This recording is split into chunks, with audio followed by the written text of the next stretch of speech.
Hey, Chris House fans. We got something awesome coming at you today. Here's a quick video review on the Redcat TRMT8E, which I've actually got used to saying the name. There's a few things I don't like. You know what? Let's just start this way. There's a few things, many things actually, I really like about the truck, and I'm going to get into that. But there's a few things I don't like. One of which I just looked in the box more and could figure out what the problem was, and I'll get to that. And the other one is the name. I get it. I get all the acronyms, okay? Stop that. Stop it right now. Just put it away. You know what? And I always have to, yeah. Oh, what do we got here? What's at the back door? What's that? What's here? What's that?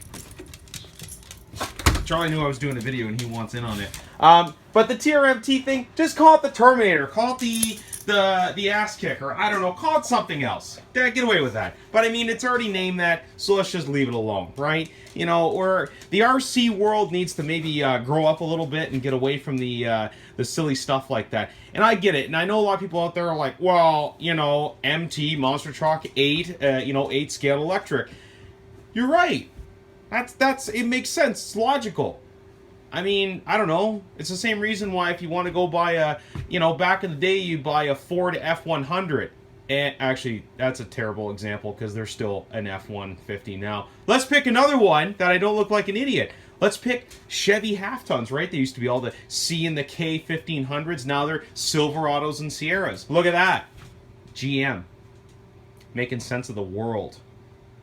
I don't know. It's just something about it, right? I think the only companies that really get away with it is like BMW. You give a 1, 2, 3 series, whatever, it makes sense. All these other companies that are trying, like Lexus, that's one. I'm not going to get into it. Well, actually, I am. Who the hell knows what the hell model of car they have? Yeah, I got an LS 430. What is that? It's like, yeah, I got an F-150. I don't know, like, what is that? It's like, I don't know, I got a Silverado. It's like, okay, it's a truck. Okay. So I know I just wasted a minute ranting about how manufacturers name their stuff stupidly. And you know what, even if they named them other things, I'd still find some way to kind of cut it up a little bit. Not that I'm a negative guy, it's a lot of fun to be a critic. That's why Charlie doesn't say anything, because he knows. He knows I'm going to get him. Yeah, right, he's going to get belly rubs. Okay, let's get back to the truck. This thing looks like a bicep with 4 wheels. That's, you know what? That's what it is. I love it because this thing is just badass. It is totally friggin' cool. There's a lot of great things Redcat did. And body-wise, aesthetic department, it's great. This thing is just sculpted. The lines on this are amazing, okay? And the hard plastic bits, like on the roof and the hood and these little panels at the side, it's cool. And no, they're not actual vents. I thought they were at first. You could probably make them vents, but the thing just looks nuts. Okay, let's put this away. All right. The rubber on this, let's talk about a small gripe, but it's not actually a gripe. The rubber on this is really, think Traxxas Summit. Soft. But it does hold up to the speed really well. So, I guess who cares? Like, he's going to sleep. Form-wise, not my favorite, but function-wise, very, very good. That's excellent. Bead locks, who cares? But, I mean, it does have bead locks. I don't really look for bead locks on trucks like these. If I want to get upgrade wheels, I'm just going to go throw a set of Big Joes on it. Or I'm going to go throw a set of Proline, like big trenchers, stuff like that, or even road rages. That's what I would do for this truck. And it does use, thank God, standard conventional 17mm hexes. Thank you, Redcat. That is very good. Okay, because there's companies out there still, hey guys, I got an 18.5mm connection. It's like, or sorry, not connection. I was looking at something else. 18.5mm, hub or a new hub standard. It's great. It's one thing I really like about this hobby. I have other hobbies, other personal hobbies, and they always change stuff all the time. And I love RC because they're trying to keep things pretty uniform. Savox Servo, which actually is turning out to be a bit of a turd servo in this. And by turd, I just mean, I don't know, we sold a few and we got a few back with servo problems. I mean, now, needless to say, this truck is a big truck, okay? It's going to tax any servo that's out there. And before everyone's like, oh, I heard the servos are crap. Because you know, that's always fun. You know, people like to chastise stuff they don't really fully understand. This is a big truck. You know, it's a 10-pound truck, you know, with batteries, and the servo's got a lot to go against, right? The tires are sticky, right? But you do get a full 90-day warranty on servos, especially through Chris's house, and we'll cover a replacement. Okay, so it's not really a big deal. And we've been told that they fixed up some of that stuff. What's neat here is you got all these like little extensions and whatnot. And I've actually been through one of these trucks, or a couple of them when we replaced the servos. It's got a really neat battery, electronics kind of coverings, I guess if you want to call it, like the way it's all encased. I find it to be a little, another quick downside is the truck is a little overcomplicated on the surface, okay? And I don't mean that topically, I just mean there's a lot going on.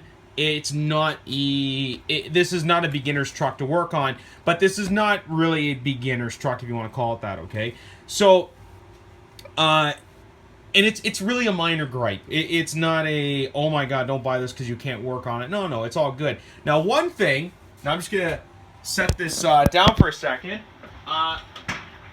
One thing that I was really, I'm going to say it, I was really, like, pissed off about was trying to get to these motor screws. Now, these motor screws here and here, because I had to move some stuff to get some panels out, whatever, and help a guy out in his truck. These use a standard, I think it's like a 2.5 millimeter hex, okay, to get off. Well, two things happened. First of all, I couldn't get in straight enough. Like, I took off this cover, you have to take off the whole freaking vehicle to get into those bolts straight. I was like, this is bloody stupid. Like, it really, like, ruined the experience I had the first time I really worked on one. And okay, check this out. But the construction, it is beautiful. So don't let me dismay you from that. And then I was like, and then I took them out, tried to put a new M3 or M4 screw in there. Yeah, it's M3.5. Boo! Remember I was just talking about standards? Well, and there's no logic to it.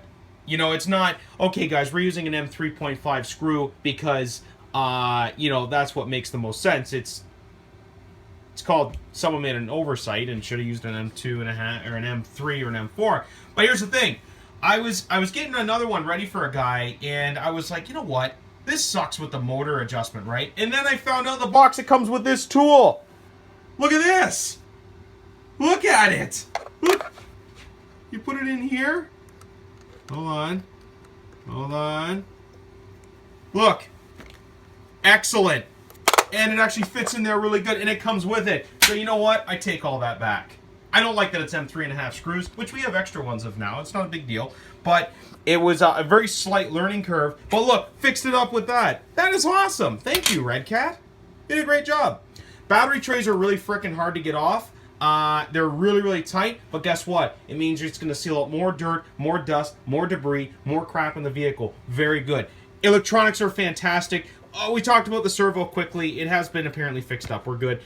Motor and speed control. This thing is a effing rocket ship. Okay? Like, it takes off. You know, you're only going about, and I'm guesstimating here, okay? And I know guesstimate's not the best word, but we're going to use it. It's going to go about 50 kilometers an hour roughly with twin 2S packs, 5,000 milliamp hour, 20 to 30 C, okay? So, reasonable packs.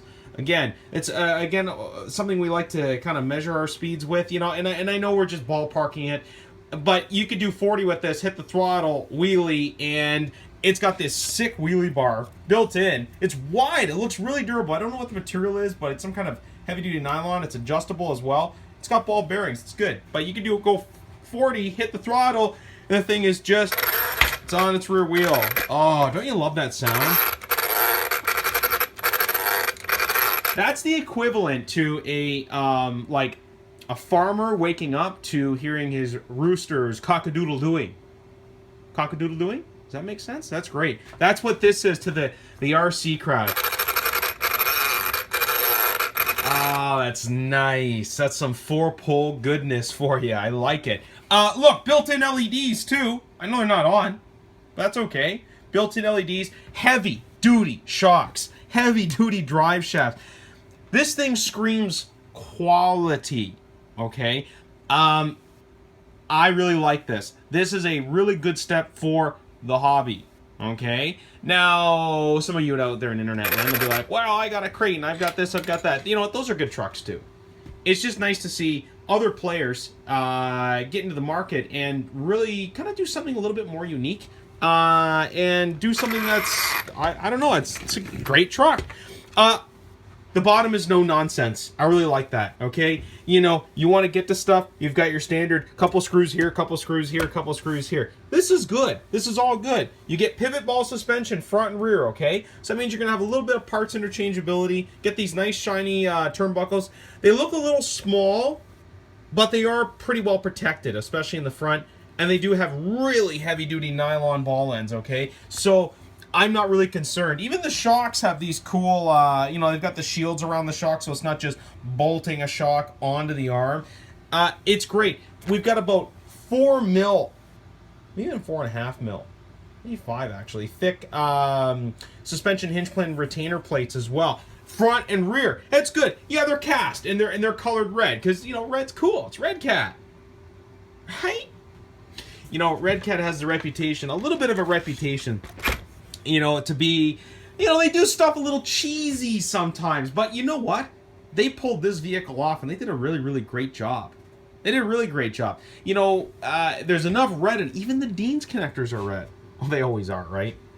Not my favorite quality Dean's connector, but it works. It's good. Other quick gripe too, the radio on this thing, it feels like it's $5, okay? It's just not, it's very functional for the vehicle. It's time to put a little bit more thought and effort into the radios in some of these cars, okay?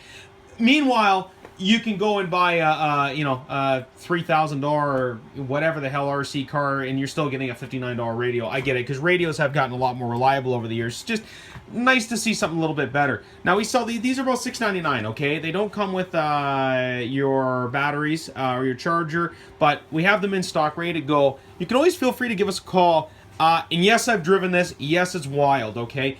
I will say that because some videos I don't get to drive, you know, it's too busy or the ground's too crappy and it's just tough. But I thoroughly test drove a few of our customers' ones, and it's exhilarating. They use Hobbywing electronics pretty much front and rear. I think this might be a Hobbywing / Leopard motor. But other than that, and steel gears inside too. I know I'm not covering all the technical aspects. I know I'm getting into a little bit of fluff. You know, this is a bit of an opinion piece, but hey, it's Chris's house. We always have an opinion. You know what they say about opinions? I won't repeat that, but it's a lot of fun, okay? So, if you're curious or you want to hear the... Oh, that's so nice. Come on into Chris's house. Come take a look. We'll show you what it's all about. We do have some parts for these in stock, and we're a full-service Redcat, you know, dealer, so we've got whatever you need. Let's throw that body on and give it a nice farewell in the video there. There it is. Even the body fits on nice. Like, I don't know if you've seen some other videos, but sometimes I have to fight with the body for 10 minutes to kind of get it on there. So there you go. There's your video. I hope you guys have fun. We're working on some other cool stuff for you guys, especially over spring, summer. A lot of neat things going on. So have fun. Comment. If you guys want to see videos on other vehicles, let us know. We got a whole store full of stuff here for you, okay? So if you want to see something, you guys reach out to us, and we'll try our damnedest and our best to get it done for you. All right, guys. Have a great day.